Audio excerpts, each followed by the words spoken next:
Reaction sequence में topic को continue करते हैं। आज हम पढ़ने जा रहे हैं कार्बोकेटाइन। जो एल्कीन के टॉपिक को पढ़ने से पहले कुछ रिएक्शंस में ये बड़ा यूज होगा, इसका बहुत काम आएगा। कार्बोकेटाइन की स्टेबिलिटी, कार्बोकेटाइन का रीअरेंजमेंट, कार्बोकेटाइन का शेप, हाइब्रिडाइजेशन, ठीक है ना। तो ये सभी चीजें जो है हम डील करने वाले हैं आज। तो कार्बोकेटाइन जो है वो कैसे बनता है ये देखते हैं कि ये कोई कंपाउंड है RCH2G, कोई इस तरह का कंपाउंड हो जिसमें G जो है ना वो जनरली हाई इलेक्ट्रोनेगेटिविटी वाला एटम होना चाहिए, जैसे फ्लोरीन, ब्रोमीन, क्लोरीन वगैरह। और यहाँ पे अगर ये G दोनों इलेक्ट्रॉन लेकर के निकल जाए विषमांश विखंडन के द्वारा, तो यहाँ पे G माइनस जब आउट हो जाएगा तो यहाँ पे बन जाएगा RCH2+। और ये जो है कार्बन पे पॉजिटिव, इसी को बोलते हैं कार्बोकेटाइन, ठीक है ना। और ये जो कार्बोकेटाइन है ये एक रिएक्शन इंटरमीडिएट है, यानी अभिक्रिया के बीच में ये बनता है, इसीलिए इसको क्या बोलते हैं, मध्यवर्ती बोलते हैं, ठीक है ना। और ये बहुत ही शॉर्ट लिव्ड होता है, मतलब बहुत ही कम समय के लिए ये रिएक्शन वेसल के दौरान बनता है, और बहुत कम समय के लिए बनता है क्योंकि इसकी स्टेबिलिटी बहुत ही कम होती है। और यही कारण है कि ये हाईली रिएक्टिव भी है। क्यों भाई, जो जितना ज्यादा रिएक्टिव होगा इसका मतलब वो जल्दी से रिएक्शन आगे को प्रोसीड कर देगा, तो वो बहुत ही कम समय के लिए बना होगा। और इसका जो हाइब्रिडेशन इस कार्बन का वो sp2 है, इसकी जो शेप है वो ट्रायंगुलर प्लेनर शेप में ये रहता है। ये जो स्ट्रक्चर है ये कैसी है, ये कुछ इस तरह से है। आप देखें ये वाला जो कार्बन है, आप देखें बीच में जो है ये कार्बन, ये बीच वाला कार्बन है, ठीक है ना। इसमें जो ऊपर की तरफ ग्रुप है ये एल्काइल ग्रुप है, और इधर हाइड्रोजन है और इधर हाइड्रोजन है, तो कुछ ये यू शेप में है, ठीक है। और यहाँ पे जो एक वैकेंट ऑर्बिटल है, वैकेंट p ऑर्बिटल जो है वो इस तरह से होता है यहाँ पे, ठीक है। तो ये शेप होती है, आप देखें। और आप देख पा रहे होंगे कि यहाँ पे जो कार्बन है बीच वाला, इसके जो तीनों बॉन्ड है, ये तीनों बॉन्ड जो है ना वो प्लेनर होते हैं। तो प्लेनर होने की वजह से, और यहाँ पे जो पॉजिटिव चार्ज है, इस पॉजिटिव पे जब कोई नेगेटिव चार्ज या जब कोई न्यूक्लियोफाइल अटैक करने के लिए आएगा तो उसके पास में दो पॉसिबिलिटीज रहती है। वो ऊपर की साइड से भी अटैक कर सकता है और नीचे की साइड से भी अटैक कर सकता है, क्योंकि दोनों की इक्वल अपॉर्चुनिटी वहां पे रहती है, ठीक है ना। तो ये जो कार्बन है ये वैकेंट p ऑर्बिटल की रखता है। नेक्स्ट है इसमें number of bond pair of electron जो होते हैं, इसमें बॉन्ड पेयर की जो इलेक्ट्रॉन है वो कितना है, 3 इसमें बॉन्ड पेयर है, ठीक है। और number of lone pair of electron, lone pair इसमें 0 इलेक्ट्रॉन है। नंबर ऑफ अनपेयर्ड इलेक्ट्रॉन भी 0 है, ठीक है। टोटल नंबर ऑफ इलेक्ट्रॉन 6 है।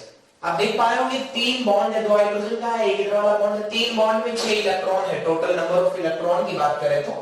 और आपको मालूम है कि इस कार्बन का जो ऑक्टेट है ये कंप्लीट नहीं है, और इसका ऑक्टेट इनकम्प्लीट है, इसी वजह से ये इलेक्ट्रॉन डेफिशिएंट भी है, यानी इलेक्ट्रॉन ग्रहण करने वाला है तो ये इलेक्ट्रॉन ग्राही होता है, और ये इलेक्ट्रॉन पेयर एक्सेप्टर होता है।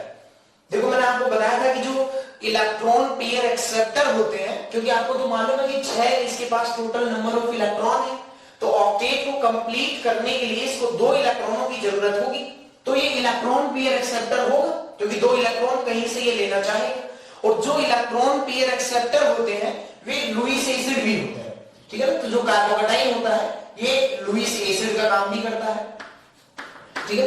Electron pair acceptors are Lewis acids, ठीक है। और जो इलेक्ट्रॉन ग्रहण करते हैं, जिनके पास इलेक्ट्रॉनों की कमी होती है, उन्हीं को आप क्या बोलते हो, इलेक्ट्रोफाइल। इसको किससे डिनोट किया जाता है, E+। इसको बोलते हैं इलेक्ट्रॉन स्नेह, इलेक्ट्रॉनों को स्नेह करने वाला, ठीक है ना। और ये आपने जीओसी नाम के चैप्टर में ऑलरेडी डील कर रखा है कि जो कार्बोकेटाइन होता है पॉजिटिव चार्ज होता है, तो in presence of E electron donating group, EDC group जो होते हैं, इलेक्ट्रॉन रिलीजिंग ग्रुप जो होते हैं, जैसे +m हो गया, +h हो गया, +i हो गया, तो इस तरह के जो ग्रुप होते हैं वो पॉजिटिव की स्टेबिलिटी को इंक्रीज करते हैं, और जो इलेक्ट्रॉन विड्रॉइंग ग्रुप होते हैं वो स्टेबिलिटी को डिक्रीज करते हैं, ठीक है ना। अब नेक्स्ट टॉपिक है स्टेबिलिटी ऑफ कार्बोकेटाइन। कार्बोकेटाइन का स्थायित्व कैसे जांचते हैं, ये मैंने आपको पहले ही बता रखा है कि 3 इफेक्ट आपने जीओसी नाम के चैप्टर में पढ़े हैं। एक रेजोनेंस आपने पढ़ा, एक हाइपर कॉन्जुगेशन आपने पढ़ा, एक इंडक्टिव आपने पढ़ा। उन तीनों का प्रायोरिटी ऑर्डर भी आपने देखा था कि रेजोनेंस सबसे ज्यादा प्राथमिकता देते थे, उसके बाद में हाइपर कॉन्जुगेशन अतिशय युग्मन को, उसके बाद इंडक्टिव प्रेरणिक प्रभाव को, ठीक है ना। तो सबसे पहले जिसमें रेजोनेंस होगा उसकी स्टेबिलिटी ज्यादा होगी, देन अल्फा H, देन +, ठीक है। तो एक सवाल है जैसे कि CH2 प्लस OCH3। आप देखिए इस कार्बन के पास में जो पॉजिटिव है या ये जो कार्बोकेटाइन है इसके पास 6 इलेक्ट्रॉन अवेलेबल है, तो इसका इनकम्प्लीट ऑक्टेट है। लेकिन इस कंपाउंड में ऐसा हो जाए कि ये लोन पेयर या इलेक्ट्रॉन पेयर डोमिनेट कर दे, ये प्लस एम ग्रुप है आपको पता हो तो, क्योंकि लोन पेयर प्लस एम की कैटेगरी में रखा था आपने जीओसी में। तो ये जैसे ही इलेक्ट्रॉन पेयर डोनेट करेगा तो यहां जो कंपाउंड बनेगा आप देखें यहां पे बन जाएगा एक लोन पेयर, तो यहां है ना सही, और एक लोन पेयर डोनेट करने की वजह से वहां पे कौन सा चार्ज क्रिएट हो गया, पॉजिटिव चार्ज क्रिएट हो गया। पहले इस कार्बन के पास 6 इलेक्ट्रॉन थे, यानी इस कंपाउंड में पहले एक ऐसा एटम भी अवेलेबल था जिसका ऑक्टेट इनकम्प्लीट था, लेकिन अभी आप देखिए सभी एटम्स का जो ऑक्टेट है वो कंप्लीट हो चुका है, ठीक है ना। तो ये कंप्लीट ऑक्टेट वाली स्ट्रक्चर बन चुकी है जो कंपैरेटिवली स्टेबल होती है, ठीक है। अगर आपको इन दोनों में स्टेबिलिटी पूछे, दिस इज मोर स्टेबल, ठीक है ना। ये सेकंड वाली जो स्ट्रक्चर है ये मोर स्टेबल है। ये देखो ये जो दोनों स्ट्रक्चर है ये रेजोनेटिक स्ट्रक्चर है आपस में, ये जो दोनों स्ट्रक्चर है ये रेजोनेंस के थ्रू ही तो बनी है, तो ये दोनों रेजोनेटिक स्ट्रक्चर, और रेजोनेटिक स्ट्रक्चर की स्टेबिलिटी को कैसे डिफाइन करते हैं ये आपने जीओसी में मैंने बहुत ही डिटेल से आपको बताया था कि अनुनादी संरचनाओं का स्थायित्व कैसे देखें, ठीक है ना। तो ये ज्यादा स्थायी होगा क्योंकि इसमें ऑक्टेट जो है वो कंप्लीट है और इसमें ऑक्टेट इनकम्प्लीट है। नेक्स्ट है सेकंड नंबर, इसमें भी देखिए NH2 का भी प्लस एम होता है, इस कार्बोकेटाइन जो है इसके पास भी 6 इलेक्ट्रॉन है, इनकम्प्लीट ऑक्टेट है, और जैसे ही ये इलेक्ट्रॉन पेयर डोनेट करेगा तो यहाँ पे प्लस एम की वजह से इलेक्ट्रॉन पेयर डोनेट करने के बाद में यहाँ पे बन जाएगा NH2 प्लस। मैंने आपको बताया था कि जो लोन पेयर डोनेट करेगा उस पे हमेशा पॉजिटिव चार्ज क्रिएट होता है, और यहाँ पे भी आप देखिए नाइट्रोजन का ऑक्टेट कंप्लीट है, कार्बन का भी क्या हो चुका है, कंप्लीट हो चुका है। तो कंप्लीट ऑक्टेट वाली जो स्ट्रक्चर है वो कंपैरेटिवली स्टेबल होती है। मैं आपको ये सिखाना चाह रहा हूं कि जो कार्बोकेटाइन है अगर उसके पड़ोस में कोई प्लस एम ग्रुप लगा होता है उससे उसकी स्टेबिलिटी में इंक्रीज होता है, उसकी स्टेबिलिटी इंक्रीज करती है। आप देखिए लोन पेयर की वजह से जब ये इलेक्ट्रॉन पेयर डोनेट हुए तो यहाँ पे एक कंप्लीट ऑक्टेट वाली स्ट्रक्चर बनी जो ये प्लस एम दे करके स्टेबिलिटी को बढ़ाने में कामयाब रहा। तो जितना तगड़ा प्लस एम होगा स्टेबिलिटी ऑफ कार्बोकेटाइन उतनी ही तगड़े रूप से बढ़ेगी। अगर मैं आपसे ये सवाल पूछूं कि ये जो फर्स्ट वाला कंपाउंड और सेकंड वाला कंपाउंड इन दोनों में मोर स्टेबल कौन है, यानी इसमें और इसकी अगर स्टेबिलिटी की बात की जाए तो ज्यादा स्टेबल कंपाउंड कौन सा होगा, तो मैं कहूंगा कि जो सेकंड वाला कंपाउंड है लिटिल मोर स्टेबल कंपाउंड, ये थोड़ा ज्यादा स्टेबल होगा। इसका कारण क्या, देखिए कार्बोकेटाइन दोनों में है, ठीक है, इधर भी प्लस एम है और इधर भी प्लस एम है, दोनों पे ही प्लस एम ग्रुप कनेक्ट है, लेकिन इसमें जो प्लस एम है वो ऑक्सीजन का लोन पेयर जा रहा है और इसमें किसका लोन पेयर जा रहा है, नाइट्रोजन का लोन पेयर जा रहा है। और मोर इलेक्ट्रोनेगेटिविटी जो एटम होता है वो इलेक्ट्रॉन्स को इतना इजीली डोनेट नहीं करता, जबकि जिसकी इलेक्ट्रोनेगेटिविटी कम होती है उसको इलेक्ट्रॉन से बहुत ज्यादा मोह माया नहीं रहता, तो वो इलेक्ट्रॉन को बड़ा इजीली डोनेट कर देता है। इसलिए कहेंगे कि इसका जो प्लस एम है वो ज्यादा होगा और अधिक विद्युतणी होने की वजह से इसका जो प्लस एम है वो कम होगा।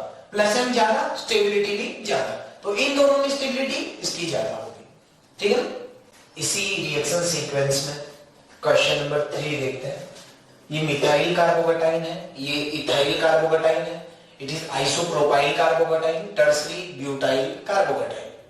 आप देखें कि इसमें किसी में भी रेजोनेंस अवेलेबल नहीं है, अनुनाद नहीं है। उसके बाद में हाइपर कॉन्जुगेशन 0 अल्फा एच, बोलो 3 अल्फा एच इसके पास में, इसके पास 6 अल्फा एच है और इसके पास में 9 अल्फा एच।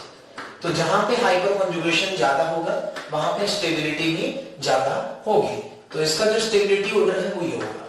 आपको मालूम है कि ये 3 डिग्री कार्बोकेटाइन है और ये 2 डिग्री है, ये 1 डिग्री है और ये मिथाइल कार्बोकेटाइन है। तो कार्बोकेटाइन की स्टेबिलिटी में जो स्टेबिलिटी का जो ऑर्डर आएगा वो आएगा 3 to 1, ठीक है ना।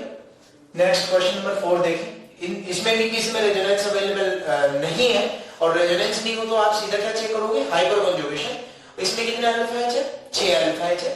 आपको तो पता है अल्फा एच कैसे देखते हैं, sp2 कार्बन जो है यानी जिस कार्बन पे पॉजिटिव चार्ज है उसकी जस्ट पड़ोस वाली जो sp3 कार्बन है उनपे जो हाइड्रोजन है वो अल्फा हाइड्रोजन होता है, ठीक है ना। तो यहाँ पे 3 है और यहाँ पे 3 है, तो इसके पास 6 अल्फा एच है, जबकि इसके पास क्या है, इसके पास 3 तो यहाँ पर है और 2 यहाँ पे है, तो इसके पास में कितने हो गए, 5 अल्फा एच हो गए, ठीक है ना। तो प्लस एच दोनों के पास है, लेकिन मोर जो प्लस एच है वो फर्स्ट वाले केस में होगा, क्योंकि वहां पे अल्फा एच की संख्या ज्यादा है। ठीक है ना, ये दोनों ही 2 degree carbocation. Next question number 5, इसमें देखें यहाँ पे 2 और 2 केवल 4 अल्फा एच ही अवेलेबल है, और यहाँ पे 3 और 2 5 अल्फा एच अवेलेबल है। ठीक है ना, तो जहां अल्फा एच का नंबर ज्यादा होगा वहां पे प्लस एच ज्यादा होगा, और हाइपर कॉन्जुगेशन ज्यादा तो कार्बोकेटाइन की स्टेबिलिटी भी ज्यादा होगी। ठीक है ना। क्वेश्चन नंबर 6 देखें, ये 1 डिग्री कार्बोकेटाइन है और ये 3 डिग्री कार्बोकेटाइन है। तो जैसा कि मैंने पहले ही बताया कि 3 degree carbocation is more stable than 1 degree carbocation as well as 2 degree carbocation. 3 degree carbocation का स्थायित्व 1 डिग्री कार्बोकेटाइन से और 2 डिग्री कार्बोकेटाइन से ज्यादा होता है, क्योंकि उनमें अल्फा एच की संख्या ज्यादा होगी 3 डिग्री वाले केस में। आप देखें इसमें कितने अल्फा एच है, 3 3 और 3, 9 अल्फा एच है टोटल। जबकि उसी केस में कितने अल्फा एच है, 0 अल्फा एच। आप देखें sp2 कार्बन, जिस कार्बन पे पॉजिटिव चार्ज है उसके जस्ट पड़ोस वाले कार्बन को आपने देखना है, इस कार्बन के पास में कितने अल्फा एच है, 0 अल्फा एच।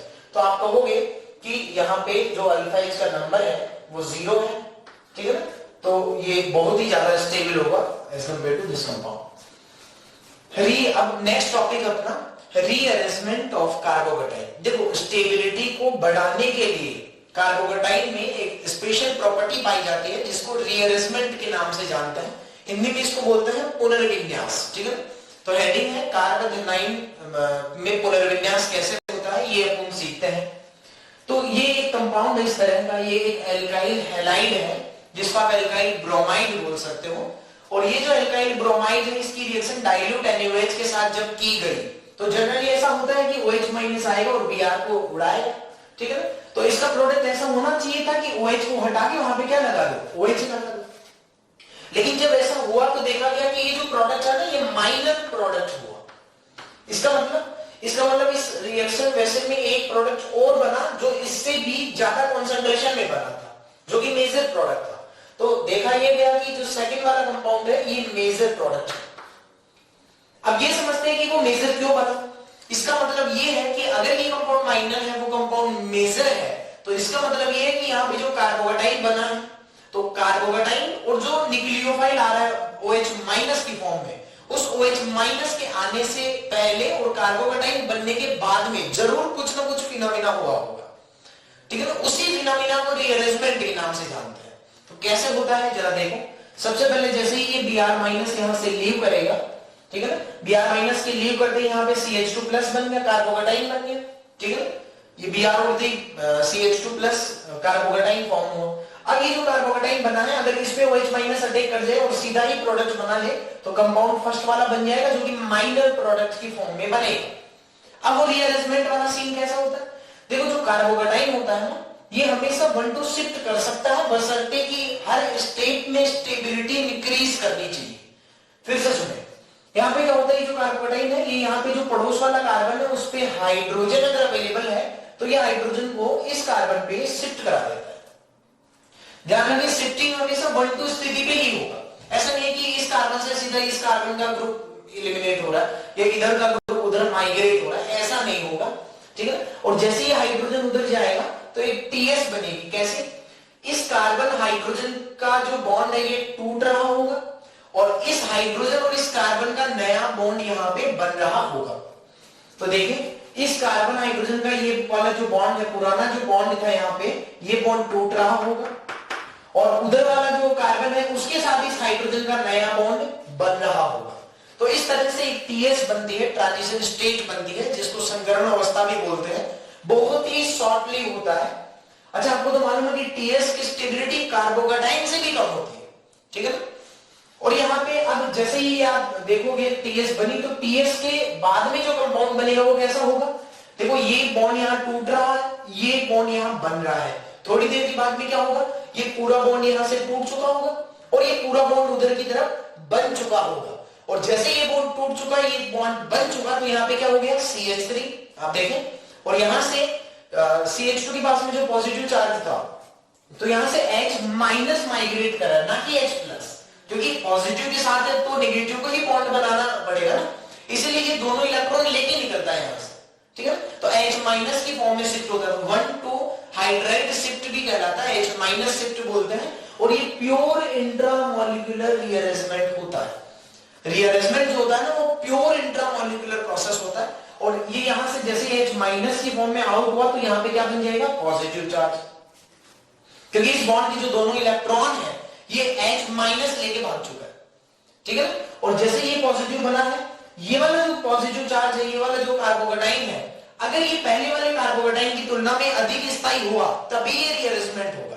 अगर ये नया जो कार्बोकेटाइन बना है रीअरेंजमेंट के बाद में 1,2 हाइड्राइड शिफ्ट करने के बाद में अगर ये कार्बोकेटाइन लेस स्टेबल है तो ये रीअरेंजमेंट नहीं होता है।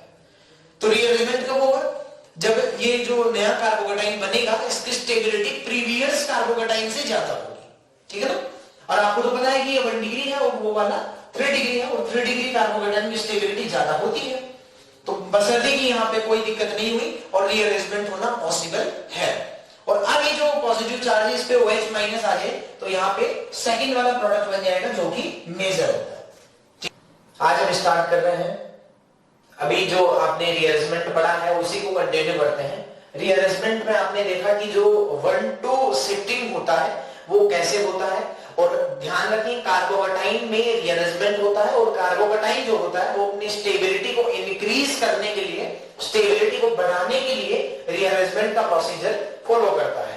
और रीअरेंजमेंट हमेशा 1,2 स्थिति पे ही होता है, ऐसा नहीं होगा कि 1,3 पे आप शिफ्ट करवा रहे हो, ऐसा पॉसिबल नहीं है। अब हम पढ़ने जा रहे हैं कि जो शिफ्टिंग होता है, जो ग्रुप माइग्रेट करता है, वो कि कौन कौन सी ग्रुप हो सकते हैं, वो कैसे कैसे ग्रुप हो सकते हैं। तो अपना नेक्स्ट टॉपिक होगा टाइप्स ऑफ शिफ्ट्स, ठीक है ना, कि वो शिफ्टिंग कैसे कैसे हो सकती है। एक हो सकता है 1,2 H माइनस शिफ्ट, जिसको बोलेंगे 1,2 हाइड्राइड शिफ्ट। दूसरा होगा 1,2 R माइनस शिफ्ट, इसको बोलेंगे 1,2 एल्काइल शिफ्ट। तीसरा है 1,2 PH माइनस शिफ्ट, इसको बोलते हैं 1,2 फिनाइल शिफ्ट। और लास्ट है 1,2 AR शिफ्ट। AR का मतलब यहां मैं वो ले रहा हूं कि ऐसी कोई बेंजीन रिंग जिसमें कोई सब्स्टिट्यूएंट भी लगा हो, उस पूरे के पूरे सब्स्टिट्यूटेड बेंजीन रिंग को ही माइग्रेट करवाना, उसको बोलेंगे 1,2 AR शिफ्ट, 1,2 एराइल शिफ्ट, ठीक है ना। अब देखो एक चीज है कि जो ग्रुप माइग्रेट करने जा रहा होता है, जो ग्रुप शिफ्ट कर रहा होता है, वो कितना जल्दी शिफ्टिंग करेगा या उसका शिफ्टिंग पावर, शिफ्टिंग टेंडेंसी कितनी ज्यादा होगी, ये किस बात पे डिपेंड करेगा। तो देखो जैसे ये कोई कार्बोकेटाइन है, इसका जस्ट पड़ोस वाला जो कार्बन है 1,2 शिफ्टिंग होना है, तो इस कार्बन के जो ग्रुप्स है यही वाले, इनमें से कोई एक ग्रुप यहां माइग्रेट करके जाएगा। ये मैंने आपको कल बताया था कि जो ग्रुप माइग्रेट होने के लिए जा रहा होता है, जो ग्रुप शिफ्ट कर रहा होता है, वो इलेक्ट्रॉन लेकर के निकलेगा, और जैसे इलेक्ट्रॉन लेके निकलेगा तो यहाँ पे क्या बनाएगा, नेगेटिव बनाएगा। और ये नेगेटिव जितना ज्यादा इलेक्ट्रॉन डेंसिटी वाला होगा, ये नेगेटिव जितना ज्यादा इलेक्ट्रॉन डेंसिटी वाला होगा, वो पॉजिटिव के साथ में उतना ही जल्दी इंटरेक्ट करेगा, उतना ही जल्दी रिएक्शन करेगा। तो ये जो नेगेटिव चार्ज बनेगा, ये कोई भी ग्रुप जो माइग्रेट होने के लिए जा रहा होता है उस पे जो नेगेटिव बनेगा, वो नेगेटिव जितना ज्यादा इलेक्ट्रॉन रिच होगा, उसका वहां से लीविंग टेंडेंसी, वहां से माइग्रेटिंग जो पावर होगा वो भी उसका उतना ही ज्यादा होगा। तो हम सीधा सीधा कहेंगे कि जो माइग्रेटरी एप्टीट्यूड होता है, माइग्रेटरी एप्टीट्यूड का मतलब होता है उसका माइग्रेटिंग पावर, ठीक है, शिफ्टिंग पावर, वो सीधा डिपेंड करेगा इलेक्ट्रॉन डेंसिटी पे। जितना ज्यादा इलेक्ट्रॉन डेंसिटी होगा उसका माइग्रेटिंग पावर, माइग्रेटरी एप्टीट्यूड भी उतना ही ज्यादा होगा। तो ये ऑर्डर ऑफ माइग्रेटरी एप्टीट्यूड का एक ऑर्डर है, ये एक्सपेरिमेंटल है कि H minus, then PH minus, 3 degree, 2 degree, 1 degree, और सबसे लास्ट में जो है माइग्रेटिंग पावर में वो है मिथाइल माइनस का, ठीक है। H माइनस का इलेक्ट्रॉन डेंसिटी से कोई लेना देना नहीं है, H माइनस का माइग्रेटिंग पावर सबसे ज्यादा होता है, इसका रीजन है इसका स्लाइट वेट, ठीक है ना। और स्मॉल साइज में नेगेटिव चार्ज होने की वजह से उसका इलेक्ट्रॉन मतलब माइग्रेटिंग पावर सबसे ज्यादा होता है। तो ये आपको याद रखना है। और ध्यान रखें कि ये जो ऑर्डर है नॉट फॉलोड स्ट्रिक्टली, ये ऑर्डर कभी भी ऐसा नहीं करना है कि इसको स्ट्रिक्टली फॉलो किया जाए, ये जरूरी नहीं है। ऐसा हो सकता है कि इसको फॉलो करें और ऐसा भी हो सकता है कि इसको फॉलो ना करें, ठीक है ना। तो सर हमें कैसे पता चलता है कि इसको फॉलो कब करते हैं कब नहीं करते हैं।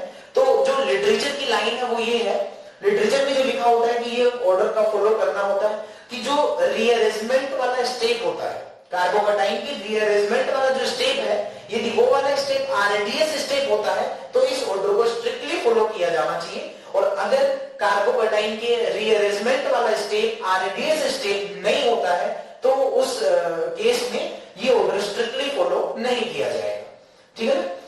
लेकिन अभी जो हम सवाल ले रहे हैं या अभी जो हम रिएक्शंस पढ़ने जा रहे हैं वो रिएक्शंस ऐसी है जिनमें जो आरडीएस स्टेप है वो जो रीअरेंजमेंट होता है वो वाला स्टेप नहीं है, ठीक है। तो जरा एक सवाल लेते हैं। इस सवाल में देखिए कि कितने टाइप की शिफ्टिंग पॉसिबल है। एक यहाँ H माइनस शिफ्ट हो सकता है, एक यहाँ मिथाइल माइनस शिफ्ट हो सकता है, एक यहाँ इथाइल माइनस भी शिफ्ट हो सकता है। तो 3 तरह की शिफ्टिंग यहाँ पॉसिबल है। सबसे पहले 1,2 हाइड्राइड शिफ्ट। अगर 1,2 हाइड्राइड शिफ्ट करें तो कौन सा नया जो कार्बोकेटाइन है वो बनने वाला है, मैं डायरेक्ट लिख रहा हूं, मैंने आपको पहले वाले सवाल में इसका मैकेनिज्म बताया था। जैसे ये हाइड्राइड शिफ्ट यहां करेगा, आप देखिए जैसे ये हाइड्राइड शिफ्ट यहां होगा तो इस केस में यहां बन जाएगा CH3, और यहां पे क्या बन गया कार्बोकेटाइन, और यहां पे आ गया CH2CH3, ठीक है ना। और यहां पे क्या बन गया, यहां पे बन जाएगा CH3, ठीक है। ऐसा भी हो सकता है कि इसमें मिथाइल माइनस माइग्रेट कर दे। तो अगर 1,2 मिथाइल शिफ्टिंग हुआ, अगर 1,2 मिथाइल शिफ्टिंग हुआ तो ये मिथाइल यहां माइग्रेट कर गया और यहां पे बच गया CH3 CH2, और यहां पे क्या बच गया CH। आपको तो मालूम है कि इस कार्बन पे एक हाइड्रोजन तो अवेलेबल है, ये मिथाइल यहां से माइग्रेट करके उधर चला गया तो इस पे पॉजिटिव आ गया, और इस CH2 पे कौन ऐड हो चुका है, इस पे ये CH3 जो है वो माइग्रेट हो चुका है, ठीक है। अच्छा ऐसा भी हो सकता है कि इसमें 1,2 इथाइल शिफ्ट हो जाए, ठीक है ना। ये इथाइल वाला जो ग्रुप है यही वाला इधर ग्रुप माइग्रेट कर दे, यही वाला ग्रुप, ठीक है। तो अगर इथाइल माइग्रेट कर जाएगा तो उस केस में यहां बन जाएगा CH3 CH प्लस और CH2, इस पे कौन आ चुका है, इस पे आ चुका है इथाइल ग्रुप। देखो रीअरेंजमेंट के केस में 2 कंडीशंस होती है। पहली कंडीशन कि माइग्रेटिंग जो पावर है, माइग्रेटिंग एप्टीट्यूड का जो ऑर्डर है इसको फॉलो किया जाए। दूसरी कंडीशन आपके पास में ये भी होती है कि जो नया कार्बोकेटाइन बनेगा वो स्टेबल बनना चाहिए। या सर अब जैसे इस सवाल में हम बात करें तो जिसकी स्टेबिलिटी ज्यादा होती है, जो नया कार्बोकेटाइन बनेगा वो ज्यादा स्टेबल बनेगा तो उसको प्रायोरिटी में रखें, यानी स्टेबिलिटी को प्रायोरिटी में रखें, या माइग्रेटिंग जो एप्टीट्यूड है ऑर्डर है इसको प्रायोरिटी में रखें, ठीक है ना। तो अगर मैं इस सवाल की बात करूं फिलहाल तो इसमें आप देख पा रहे होंगे कि इन तीनों में सबसे ज्यादा स्टेबल कार्बोकेटाइन कौन सा है, बोलो। तो ये 3 डिग्री कार्बोकेटाइन है, ये 2 डिग्री कार्बोकेटाइन है, ये भी 2 डिग्री कार्बोकेटाइन है। जाहिर सी बात है 3 डिग्री कार्बोकेटाइन जो है वो ज्यादा स्टेबल होता है। तो यहां पे अगर स्टेबिलिटी की बात करो तो ये मोर स्टेबल है।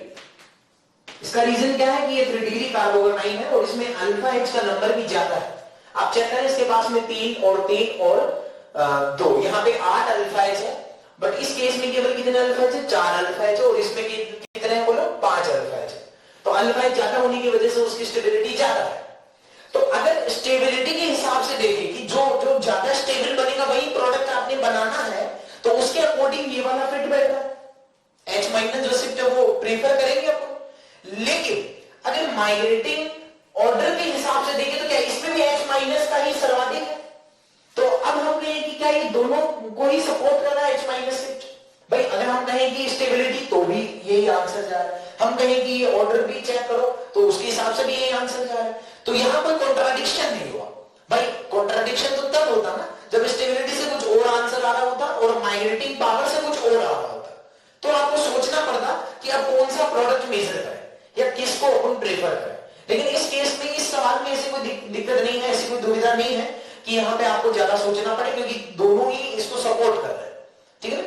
तो इसका जो रीअरेंजमेंट प्रोडक्ट है वो यही बनेगा, ये वाला, और ये वाला रीअरेंजमेंट प्रोडक्ट यहाँ नहीं बनेगा, ठीक है। देखो रीअरेंजमेंट को लेकर के जो सवाल है वो बड़ी ही कंफ्यूजिंग सवाल है।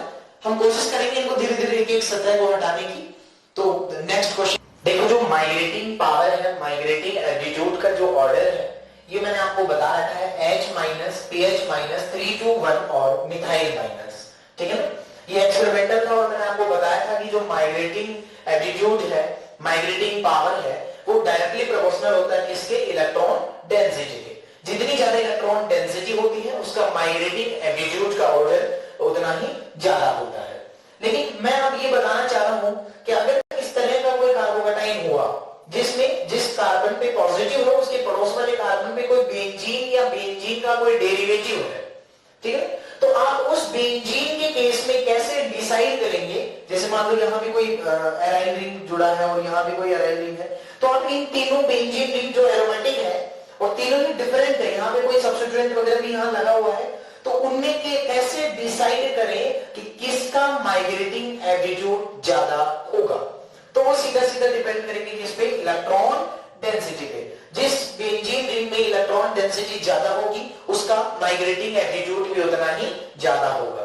तो अगर मैं बात करूं माइग्रेटिंग पावर की ही बात करूं इन तीनों बेंजीन के डेरिवेटिव में, कि एक इस तरह का कोई बेंजीन है, ये माइग्रेट करने वाला ग्रुप है जिसमें इलेक्ट्रॉन डोनर ग्रुप लगा है already, electron releasing group available है, एक केवल सिंपल बेंजीन मैंने लिया और एक में इलेक्ट्रॉन विड्रॉइंग ग्रुप लगा, यहाँ पे कोई प्लस एन या प्लस एच जैसा हो सकता है, यहाँ पे कोई माइनस एन या माइनस आई या माइनस एच के जैसा कुछ हो, ठीक है। तो आप कैसे इनमें डिसाइड करेंगे कि कौन सी बेंजीन रिंग, कौन सी इन तीनों में से बेंजीन रिंग है जो माइग्रेटिंग एप्टीट्यूड सर्वाधिक रखेंगे। तो मैं आपको बताना चाहूंगा कि देखो जिसमें इलेक्ट्रॉन डेंसिटी ज्यादा होगी वो जल्दी माइग्रेट करेगा और डोनेटिंग ग्रुप क्या करेगा, इलेक्ट्रॉन डोनेट करेगा, जिससे इलेक्ट्रॉन डेंसिटी उस नेगेटिव चार्ज की क्या हो जाएगी, बढ़ जाएगी। तो यहाँ पे हम कहेंगे कि जिसमें इलेक्ट्रॉन डोनेटिंग ग्रुप होगा उसकी इलेक्ट्रॉन डेंसिटी ज्यादा होगी तो उसका माइग्रेटिंग एटीट्यूड भी ज्यादा होगा, और विड्रॉइंग ग्रुप वाली रिंग का सबसे कम होगा क्योंकि वहां पे वो विड्रॉइंग ग्रुप इलेक्ट्रॉन खींच लेगा, तो नेगेटिव के पास जो इलेक्ट्रॉन थे वो भी इसने खींच लिए, तो इलेक्ट्रॉन डेंसिटी कम होगी। एक सवाल मैंने यहाँ लिया है, NO2 है, सिंपल है और यहाँ OCH3 ग्रुप लगा है। आपको मालूम है कि NO2 एक माइनस एन ग्रुप है और OCH3 एक प्लस एन ग्रुप है, तो यहाँ पे ये क्या करेगा, माइनस एन इलेक्ट्रॉन खींचने का काम करेगा, जबकि प्लस एन इलेक्ट्रॉन दान करने का काम। अच्छा, ये प्लस एन क्यों है, क्योंकि इसके पास में लॉन्ग पेयर अवेलेबल है रेजोनेंस के साथ में, तो ये प्लस एन इलेक्ट्रॉन डोनेट करके इलेक्ट्रॉन डेंसिटी को सर्वाधिक कर देगा और ये माइनस एन इलेक्ट्रॉन खींच करके, और आपको पता हो तो NO2 तगड़ा खींचो ग्रुप होता है, ठीक है ना, स्ट्रॉन्ग माइनस एन की कैटेगरी में आता है, तो ये इनका माइग्रेटिंग एटीट्यूड का ऑर्डर हो जाएगा। माइग्रेटिंग एटीट्यूड का ऑर्डर बोल दो चाहे इलेक्ट्रॉन डेंसिटी का ऑर्डर बोल दो, वो एक ही मैंने निकाला है। अब एक सवाल लेते हैं कि इस तरह का कोई कार्बोकेटाइन है, मैंने आपको अभी थोड़ी देर पहले बताया था, एक पहले अपन ने सवाल किया उसमें देखा था आपने कि दो चीजें होती थी, एक सर हम माइग्रेटिंग एटीट्यूड वाला जो ऑर्डर है, माइग्रेटिंग पावर का जो ऑर्डर है, इसको स्ट्रिक्टली फॉलो कब करें, क्योंकि हमें ये तो पता नहीं चलेगा ना रिएक्शन के बिना कि कौन सी आरडीएस स्टेप वाला जो इंटरमीडिएट वाला जो कार्बोकेटाइन बना है उसका रीअरेंजमेंट वाला स्टेप आरडीएस है, तब तो माइग्रेटिंग एटीट्यूड के ऑर्डर को स्ट्रिक्टली फॉलो किया जाता है।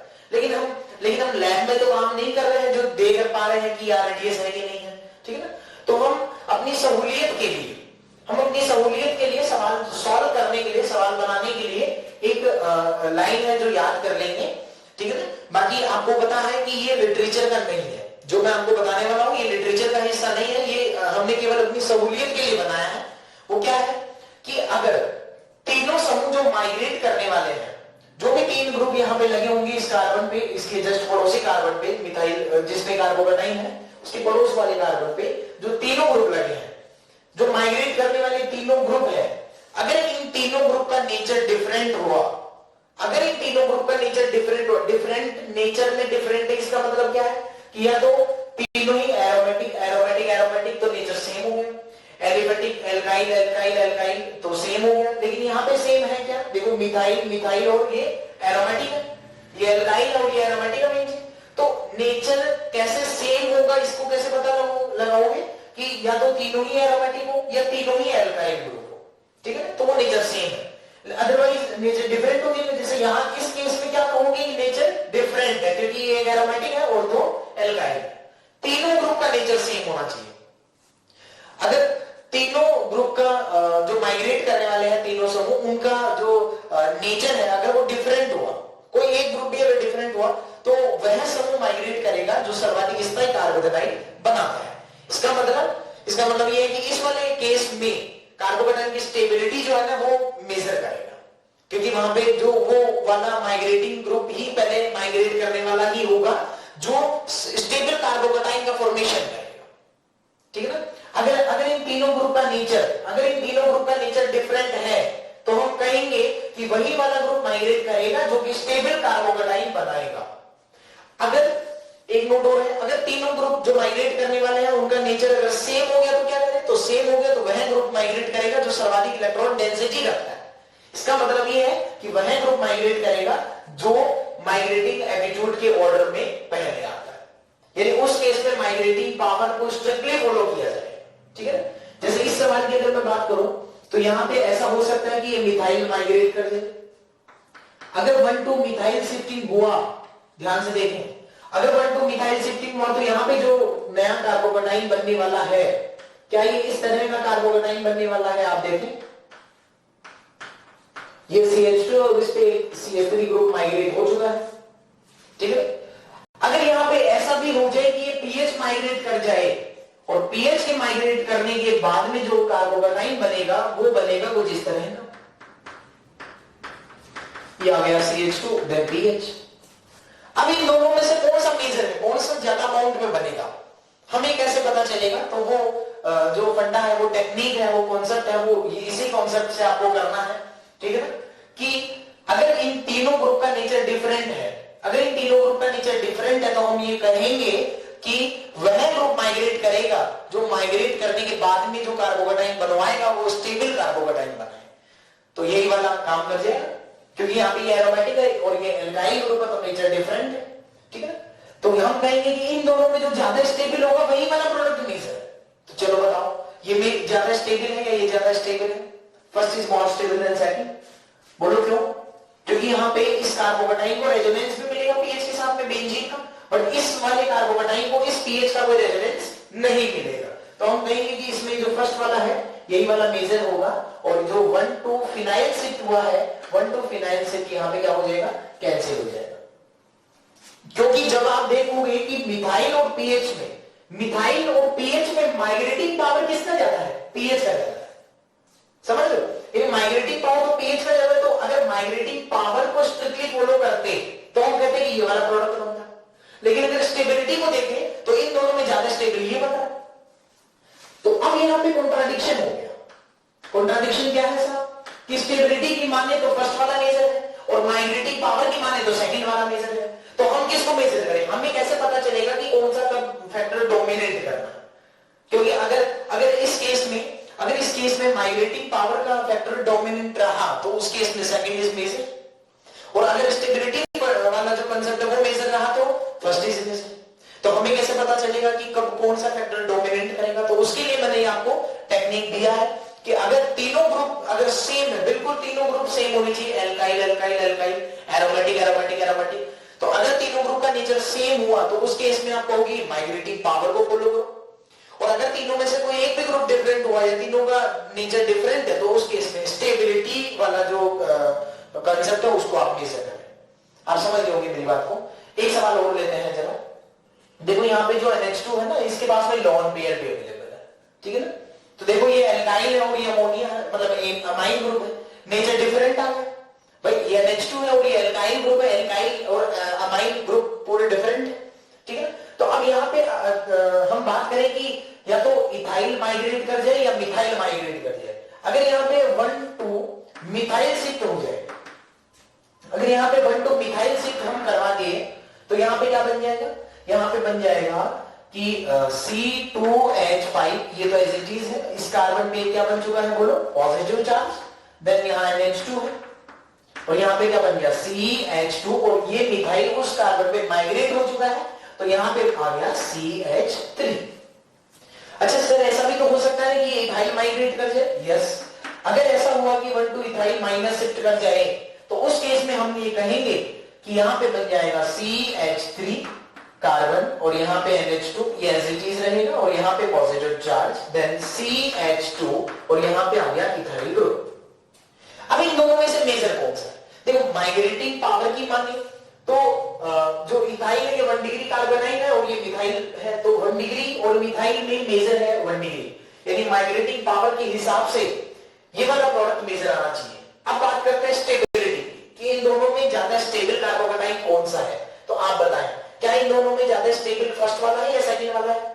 तो मैं कहूंगा कि देखो यहाँ पे जो लॉन क्लियर है, इसका प्लस एन तो इसको भी मिल जाएगा और इसका जो प्लस एन है वो तो इसको भी मिल जाएगा। तो प्लस एन रेजोनेंस दोनों में बराबर है, बॉन्डिंग दोनों में बराबर होगा, ठीक है ना। तो अल्फा एच आपको चेक करना है, तो यहाँ 2 अल्फा एच और यहाँ भी 2 ही अल्फा एच। आपको मालूम है कि C2H5 को जब आप देखोगे ना तो CH2CH3 लिखोगे इसको, तो अल्फा स्थिति पे तो केवल 2 ही हाइड्रोजन आपको मिलेंगे, तो 2 और 2 4 अल्फा एच है, ठीक है ना, 4 अल्फा एच है। जबकि यहाँ पे देखोगे तो 3 और 2 5 अल्फा एच है। तो हम कहेंगे कि यहाँ पे ये बॉन्ड स्टेबल है, ठीक। तो स्टेबिलिटी का जो कॉन्सेप्ट था उसके अकॉर्डिंग भी यही वाला प्रोडक्ट मेजर था। बट अगर हम बात करें कि माइग्रेटिंग पावर के हिसाब से, तो उसके हिसाब से भी यही मेजर है। तो यहां तो कोई कॉन्ट्राडिक्शन ही नहीं हुआ, यहां तो आपको कोई ज्यादा दिमाग लगाना ही नहीं पड़ा कि दोनों ही कंसेप्ट अगर एक ही चीज को सपोर्ट करे तो वही आंसर है, ठीक है ना। लेकिन अगर कभी कॉन्ट्राडिक्शन हो तो आप ध्यान रखें कि हमेशा अगर सभी ग्रुप्स का नेचर सेम है तो माइग्रेटिंग पावर फॉलो करें, नेचर डिफरेंट है तो स्टेबिलिटी को फॉलो करें। एक क्वेश्चन दिया मैंने, आप देखें, ये तीनों ग्रुप सेम टाइप के हैं, सेम नेचर के हैं, एरोमेटिक एरोमेटिक एरोमेटिक। तो अब आप क्या कहोगे कि इन तीनों में से कौन सा ग्रुप है जो माइग्रेट करेगा? पहले मुझे बताओ, जो बना कार्बोकेटाइन है उसकी स्टेबिलिटी को चेक करोगे या इन तीनों की किसकी माइग्रेटिंग एप्टीट्यूड ज्यादा होगा उसको चेक करोगे? बताओ। जब तीनों का नेचर सेम हो, जब तीनों का नेचर सेम हो, जब तीनों का नेचर सेम हो तो हमेशा उसको क्या जाएगा जिसकी इलेक्ट्रॉन डेंसिटी ज्यादा होती है, जिसका माइग्रेटिंग पावर ज्यादा होता है। तो बताओ, OCH3 प्लस एन की वजह से इलेक्ट्रॉन डेंसिटी को बढ़ा देगा इस रिंग में, यहां कुछ नहीं होगा, यहां एनओ कम कर देगा। तीनों में से किस बेंजीन में इलेक्ट्रॉन डेंसिटी सर्वाधिक है? तो मैं कहूंगा थर्ड वाले केस, ठीक है ना। ओ मिथाइल जहां लगा वो वाली रिंग यहां पे माइग्रेट कर जाएगी, ठीक है ना। और मैं डायरेक्ट ही जो प्रोडक्ट है वो लिख रहा हूं, आप देखें, ये बेंजीन रिंग है और ये NO2 में इधर की तरफ लिख रहा हूं, ऊपर स्पेस नहीं है, तो ये बन जाएगा कार्बोकेटाइन। देन यहां पे क्या आ जाएगा बोलो, CH2 और इसमें आ गया ये वाली रिंग, यहां पे क्या लगा हुआ है, OCH, ठीक है ना। तो जिसका माइग्रेटिंग पावर ज्यादा होगा वही वाली रिंग यहां माइग्रेट कर जाएगी, क्योंकि यहां पे तीनों जो ग्रुप है, माइग्रेटिंग जो ग्रुप है वो सेम नेचर के हैं, ठीक है ना। नेक्स्ट टॉपिक है रीअरेंजमेंट इन साइक्लिक कार्बोकेटाइन, कि जो साइक्लिक कार्बोकेटाइन होते हैं उनमें रीअरेंजमेंट किस तरह से होता है, कैसे होता है, ये सीखते हैं। तो इसमें 2 चीजें हमको पढ़नी है। पहली जो हेडिंग है वो है रिंग एक्सपेंशन। इसमें 4 मेंबर की रिंग 5 मेंबर में कन्वर्ट होगी और 5 मेंबर की 6 मेंबर रिंग में कन्वर्ट होगी। और एक टॉपिक होगा रिंग कॉन्ट्रैक्शन, इसमें 4 मेंबर की 3 मेंबर में जाएगी, ठीक है ना। और 7 मेंबर की जो रिंग होगी वो 6 मेंबर रिंग में कन्वर्ट होगी। हालांकि ये थोड़ा रियल है, लेकिन जब डिटेल में बात करेंगे तब देखते हैं। तो सबसे पहले स्टार्ट करते हैं रिंग एक्सपेंशन। रिंग एक्सपेंशन की कंडीशन है क्या, आप नोट लिखें यहाँ पे कि रिंग एक्सपेंशन के लिए रिंग के बाहर अल्फा स्थिति पर कार्बोकेटाइन होना चाहिए। यानी रिंग के जस्ट बाहर, जैसे कि ये 4 मेंबर रिंग है, तो इसके रिंग के जस्ट बाहर वाला जो अल्फा कार्बन है उसी पे पॉजिटिव होना जरूरी है, ठीक है। और रिंग कॉन्ट्रैक्शन के लिए देखेंगे कि रिंग के अंदर पॉजिटिव होना जरूरी है और इसमें रिंग के बाहर पॉजिटिव होना जरूरी है। ध्यान रखें रिंग के बाहर हो लेकिन वो अल्फा स्थिति पे हो, यानी जस्ट पड़ोसी कार्बन पे ही वो अवेलेबल होना चाहिए। अब बात करते हैं कि रिंग एक्सपेंशन कैसे होता है, ठीक है ना। तो ये 4 मेंबर की रिंग है, इसमें यहाँ पॉजिटिव चार्ज है, तो जिस कार्बन से आगे जाके वो कार्बोकेटाइन जुड़ा है उस कार्बन का कोई भी एक बॉन्ड ब्रेक करे, या तो ये वाला बॉन्ड ब्रेक करे या ये वाला बॉन्ड ब्रेक करे। इस बॉन्ड को इस तरह से ब्रेक करे, ध्यान से सुनिएगा, इस बॉन्ड को इस तरह से ब्रेक करे कि पॉजिटिव के बगल में यहां पॉजिटिव चार्ज मिल जाए। तो आप इस बॉन्ड को कैसे ब्रेक करेंगे, इस बॉन्ड को इधर ब्रेक करना पड़ेगा। क्यों ब्रेक करना पड़ेगा? ताकि यहां पे नेगेटिव बने और यहां पे क्या बन जाए, पॉजिटिव बन जाए। आपने ऐसा क्यों किया है ये तो आगे देखेंगे, लेकिन फिलहाल बात याद रखें कि इस बॉन्ड को इस तरह से ब्रेक करना है कि पॉजिटिव के बगल में क्या मिलना चाहिए, पॉजिटिव चार्ज। तो इस बॉन्ड को यूं ब्रेक करें और यहां पे क्या बन गया, नेगेटिव, यहां पे क्या बन गया, पॉजिटिव। तो यहां पे ये बन जाएगा कुछ इस तरह से, देखें ये वाला जो पॉजिटिव चार्ज है ये एज इट इज अपनी जगह है जैसे कि पहले था। यहां पे जो ये वाला बॉन्ड है, ये बॉन्ड ब्रेक हो चुका है, यहाँ पे नेगेटिव बन चुका है और यहाँ पे कौन सा चार्ज बन चुका है, पॉजिटिव चार्ज। अब क्या करना है, अब आपको क्या करना है, ये जो पॉजिटिव है और ये जो नेगेटिव है, इनका ये नया बॉन्ड बना देना है। पॉजिटिव नेगेटिव का नया बॉन्ड बना देना है और उसके बाद में जो कंपाउंड बनेगा, उसके बाद में जो कंपाउंड बनेगा वो बनेगा कुछ इस तरह से। आप देखें,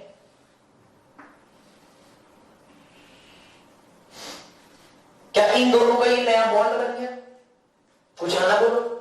और ये पॉजिटिव ये नेगेटिव मिलकर बॉन्ड बना चुके हैं और इस कार्बन पे एक पॉजिटिव चार्ज बचा हुआ है, ठीक है ना। तो आप देखें कि मैं इसको क्या इस तरह से लिख सकता हूं, इस कंपाउंड को, क्या मैं इस मॉलिक्यूल को इसमें देखिए 5 मेंबर रिंग है, आप चेक करें 1 2 3 4 5, तो इसको नॉर्मल जो ट्रेन वाला आता है 5 मेंबर रिंग, उसको इस तरह से लिखा जा सकता है, ठीक है ना।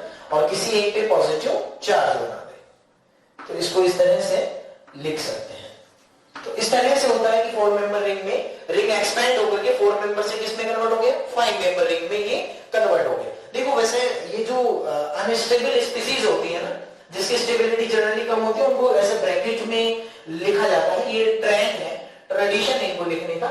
लेकिन ऐसा नहीं है, नहीं इनको ना लिखे इस ब्रैकेट में तो गलत हो जाएगा, वो भी सही है, ठीक है ना। अब आपके दिमाग में ऐसा आ रहा होगा कि सर 4 मेंबर से 5 मेंबर जाने में माना कि स्टेबिलिटी बढ़ती है, क्योंकि ये मैंने आपको जीओसी में बताया था कि 4 मेंबर 5 मेंबर में 5 मेंबर में स्टेबिलिटी ज्यादा है और 5 मेंबर और 6 मेंबर में 6 मेंबर स्टेबिलिटी ज्यादा होती है। कोई भी रिंग ये चाहती है कि वो 6 मेंबर रिंग में कन्वर्ट हो जाए।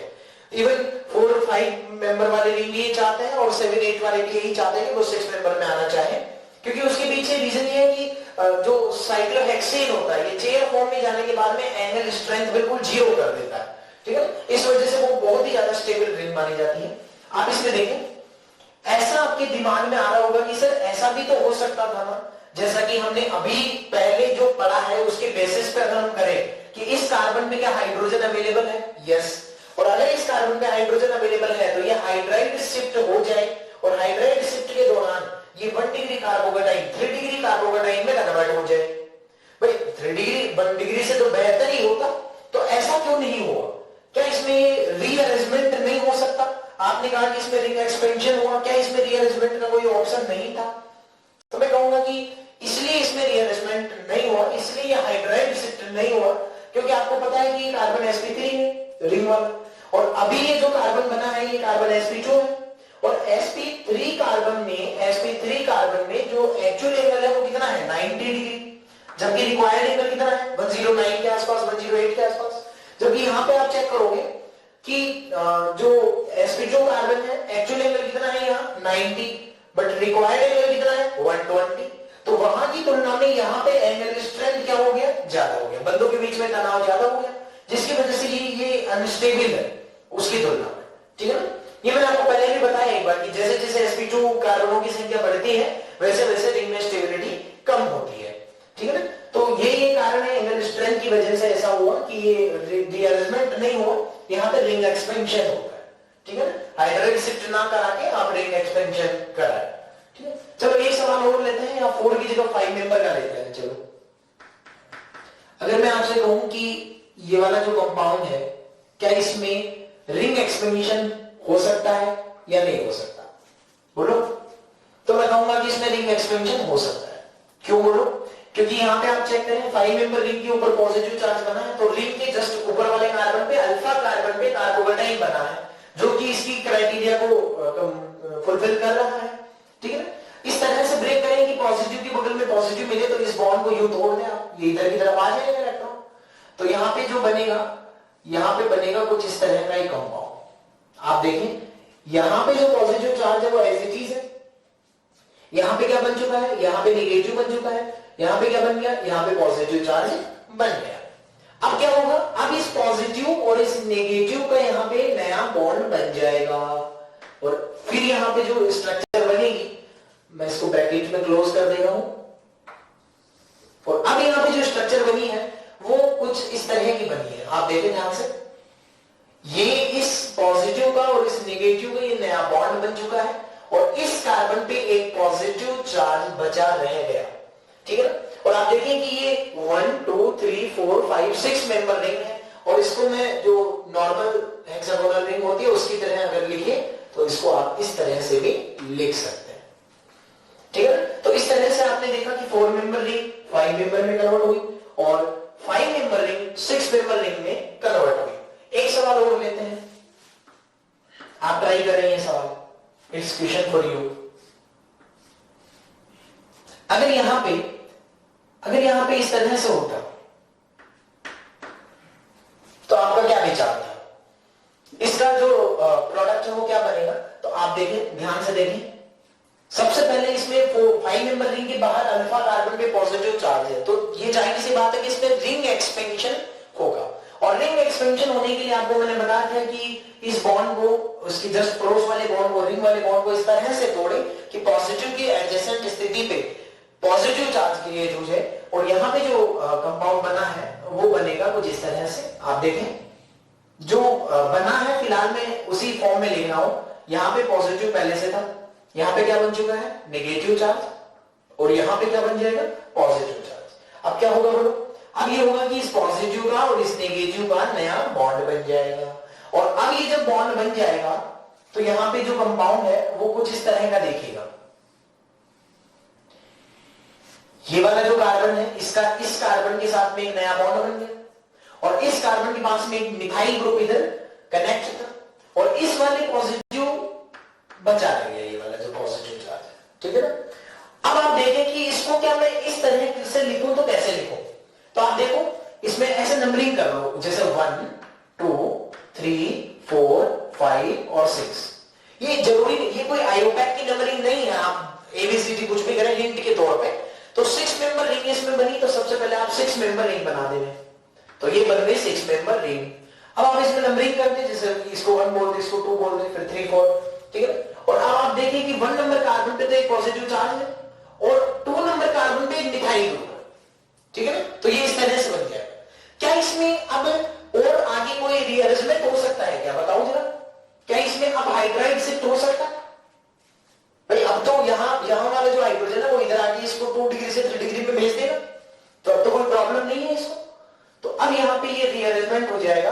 हाइड्राइड शिफ्ट के दौरान ये कार्बोकेटाइन इस तरह के कार्बोकेटाइन में कन्वर्ट हो जाएगा। तो पहले ये पॉजिटिव चार्ज बना 2 डिग्री का, 2 डिग्री से फिर रिंग की रिंग में ही ये गया है 3 डिग्री में कन्वर्ट हो गया, जो कि हाइड्राइड शिफ्ट के दौरान ऐसा हुआ है। देखो मैं आपको एक बात बता दूं, एग्जाम में इसके जो सवाल आते हैं वो इस तरह से आपको नहीं पूछा जाएगा कि ये कंपाउंड दे दिया गया है, आपको कहे कि बताओ इसका रीअरेंजमेंट प्रोडक्ट क्या होगा, ठीक है ना, या इसमें किस तरह से रीअरेंजमेंट होगा। ऐसे सवाल आपको जनरली नहीं पूछे जाते हैं। आपको सवाल कुछ इस तरह का मिलेगा। आप देखें कि आपको इस तरह का कुछ सवाल दिया जा सकता है कि यहां पे Br लगा देंगे, ठीक है ना, और इसकी रिएक्शन AgNO3 के साथ में और H2O के साथ में करवाने को कहें और पूछे कि प्रोडक्ट बताओ। तो वैसे मैं आपको ये रिएक्शन वैसे हम पढ़ेंगे SN1 वाली जो रिएक्शन उसमें, लेकिन फिलहाल मैं आपको बताऊं कि इसमें क्या होता है। Ag+ जो होता है ना ऑर्गेनिक पे, ध्यान रखिए Ag+ कहीं भी है, Ag+ हेलोजनों के लिए बड़ा सेंसिटिव ग्रुप होता है। Ag+ कहीं भी उसको हेलोजन दिखे तो वो यहां से हेलोजन को उड़ाना चाहेगा और AgX की फॉर्म में इसको आउट करना चाहेगा, तो ये यहां से Br- को उड़ाता है और हम प्रयास ये करते हैं कि Br को उड़ा के कार्बोकेटाइन बन जाएगा, पॉजिटिव बन जाएगा और H2O से इसको OH मिल जाएगा, तो अल्टीमेट प्रोडक्ट इसका एल्कोहल होगा। भाई Br को उड़ा के पॉजिटिव चार्ज बन जाएगा और फिर उस पॉजिटिव चार्ज में तमाम तरह के मान हो जाएंगे, जो कि हमने ऊपर वाले सवाल में किया।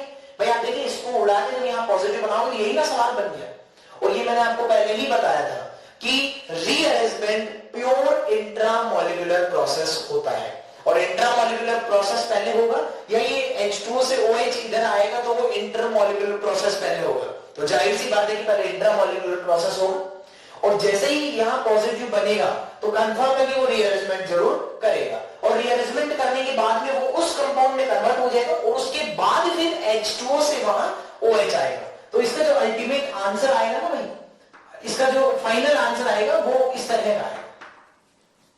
वरना मैं कंफ्यूज हो, अगर आपको ये रीअरेंजमेंट वाला कंसेप्ट नहीं याद है तो उस केस में आपको ऐसा भी ऑप्शन मिलेगा जो शायद मेरे हिसाब से पहला ही ऑप्शन होगा कि Br को उड़ाओ और यहीं पे OH लगाओ, ठीक है। तो इस तरह का भी आपको आंसर में दिया जा सकता है, लेकिन आप ध्यान रखें इसका जो करेक्ट आंसर होगा वो क्या होगा, ये वाला जो रीअरेंजमेंट करने के बाद आपको कार्बोकेटाइन मिला है उस पे फिर वहां पे H2O से OH लाना है। ये समझ में? एक एग्जांपल और लेते हैं। चलो एक एग्जांपल ये है कि अगर 4 मेंबर रिंग लें आप और इसमें अगर यहां पे पॉजिटिव चार्ज बना दें तो क्या आप बता सकते हैं इसका अल्टीमेट जो रीअरेंजमेंट का प्रोडक्ट है वो क्या मिलेगा? देखो ये वाला सवाल और ये वाला सवाल एक ही टाइप का है। तो इसमें 4 मेंबर से पहले 6 मेंबर बने, उसके पड़ोस में एक मिथाइल बना, तो यहाँ 4 मेंबर से 5 मेंबर बन जाएंगे, उसके पड़ोस में मिथाइल आ जाएगा। फिर जैसा कि वहां हाइड्रेट शिफ्ट हो, यहाँ भी हाइड्रेट शिफ्ट हो जाएगा, 3 डिग्री में कन्वर्ट हो जाएगा। तो मैं डायरेक्ट लिखूं इसको, आप ट्राई करना नोट कॉपी में, मैं इसको फिलहाल डायरेक्टली लिख दे रहा हूं। तो इसका जो करेक्ट रीअरेंजमेंट प्रोडक्ट है वो ये आएगा।